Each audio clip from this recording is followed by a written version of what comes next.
வாக்குத்தத்தம் உன்னுடையது, மேன்மையும் மகிமையும் என்னிடத்தில் உண்டு. நாம் இந்த உலகத்தில் வந்தபோது தேவனுக்கு சமமாயிருப்பதை கொள்ளையாடின பொருளாக எண்ணாமல் என்னையே வெறுமையாக்கி அடிமையின் ரூபம் எடுத்து மனுஷ சாயலாக வந்தேன். இவ்வுலகத்தில் பிறந்தபோது என்னை கிடத்த சரியான இடமில்லை. ஏழ்மையிலும் தாழ்மையிலும் நான் இந்த உலகத்தில் வந்தேன்.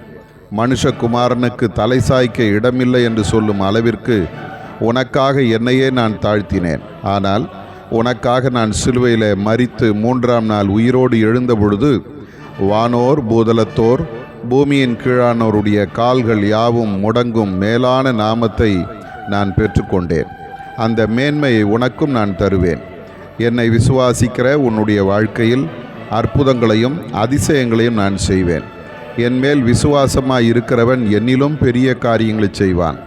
ஆதி திருச்சபையில் சீஷர்கள் மூலம் அற்புதங்களும் அடையாளங்களும் நடந்தது. அவர்கள் போன இடத்திலெல்லாம் மனிதர்கள் அவர்களை தேடி வந்தார்கள், அற்புதங்களை பெற்றார்கள், தேவனை மகிமைப்படுத்தினார்கள். எல்லா இடங்களிலும் இயேசுவின் சீடர்கள் மேன்மை பெற்றார்கள்.